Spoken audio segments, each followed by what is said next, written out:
stunning new developments on the missing jumbo jet. These details first reported by ABC News. Someone who knew what they were doing turned off two key tracking devices in the cockpit, one at 1:07 a.m., the other at 1:21 a.m. That's a 14-minute gap, cutting off contact with the plane.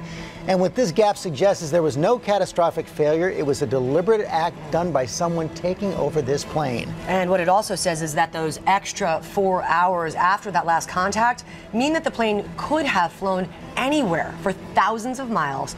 This American ship now leading a search in the Indian Ocean west of Malaysia.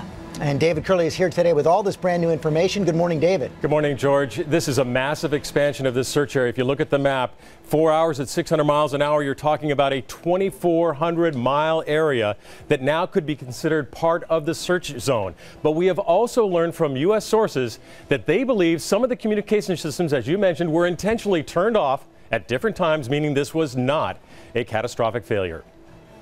ABC News has learned that those two separate key moves in the cockpit may be crucial to solving the mystery. Just 26 minutes into the flight at 1:07 a.m., the final data transmission was made from the cockpit. At some point, that system shut down. 14 minutes later at 1:21, the transponder, which sends the location of the 777, also turned off. One source told us it was a systematic shutdown. The assumption that someone with flying experience didn't want this jet to communicate with the outside world. Our sources tell us one feature that apparently cannot be manually turned off is a ping feature, which is part of a data health system for the aircraft. If the plane had disintegrated during flight or suffered a catastrophic failure, it's expected all three signals, the pings, the data messages, and the transponder, would stop at the same time. In the case of Malaysia Air flight, the ping continued hourly, our sources say, for 4 hours after the flight disappeared off radar. That ping may not tell us where the plane actually is, but at 600 miles an hour, it could be 2,400 miles from Malaysia, which is why the investigation is expanding into the Indian Ocean this morning with U.S. vessels moving in that direction.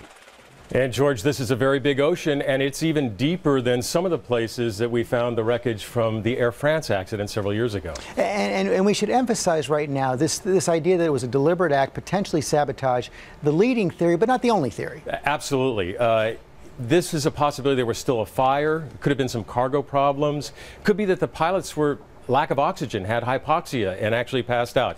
This is the leading theory. This is what the Americans have found out so far, and now we're talking about this entire part of the Indian Ocean, which, as I mentioned, is very deep. They think that that flight path, that they got one ping over here, kind of leads them over into this area and into the Indian Ocean.